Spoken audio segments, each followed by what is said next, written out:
শাড়িতেই নারী। আর এই তো আমরা দুই নারী শাড়ি পরে দাঁড়িয়ে আছি, দেখতেই পাচ্ছেন। বাঙালি নারীদের শাড়ি তো ঐতিহ্য, তাই না বলেন? তো এই তো আমরা দুজন শাড়ি পরে চলে এসেছি ছাদে, ছবি তুললাম কিছু। আর এই তো দেখতে পাচ্ছেন এখন আমরা নিচে যাবো, কারণ আজান দেওয়ার সময় হয়ে গেছে, মাগরিবের আজান দিবে।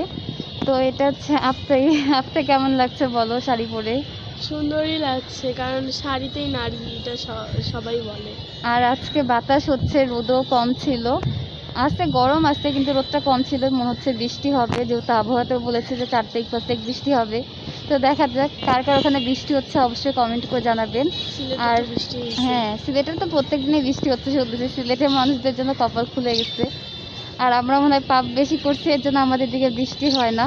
তো কেমন লাগছে আমাদেরকে অবশ্যই কমেন্ট করে জানাবেন। আর ব্যাক ক্যামেরা তো অবশ্যই শেয়ার করছি, তো কেমন লাগছে ভিডিওটা অবশ্যই কমেন্ট করবেন। আর ভিডিওটা যদি ভালো লেগে থাকে চ্যানেলটা সাবস্ক্রাইব করবেন আর ফেসবুক পেজটা ফলো করবেন। তো চলুন ব্যাক ক্যামেরা দিয়ে আপনাদের সাথে শেয়ার করি একটু। তো এই তো আমরা দুজন শাড়ি পরে একটু আসলাম, আর দেখতে পাচ্ছেন এটা আমার পুরো কেমন লাগছে কমেন্ট করে জানাবেন। আর এই তো আপনি আমাকে ভিডিও করে দিচ্ছে, তো আমাদেরকে কেমন লাগছে অবশ্যই কমেন্ট করবেন। আর অনেকদিন পরে শাড়ি পরলাম, এত গরম এই ভিতরে তো শাড়ি পরা যাচ্ছে না, তাও শাড়ি পরলাম, ভাবলাম যে শাড়ি পরে আর আপনাদের সাথে একটু ভিডিও শেয়ার করি। তো কেমন লাগলো ভিডিওটা অবশ্যই কমেন্ট করবেন, যদি ভালো লেগে থাকে তো কী করবেন, লাইক করবেন, কমেন্ট করবেন, শেয়ার করবেন। তো আজকের ভিডিওটা এই পর্যন্তই, এখন আমরা ঘরে যাব। আর সন্ধ্যা হয়ে গেছে, দেখতেই পাচ্ছেন চারিদিকে কিন্তু লাইট দিয়ে দিয়েছে।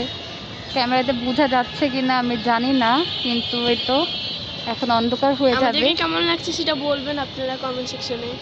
তো সবাই ভালো থাকবেন, সুস্থ থাকবেন, আমাদের জন্য দোয়া করবেন। আপনারা সবাই ভালো থাকবেন। আল্লাহ হাফেজ।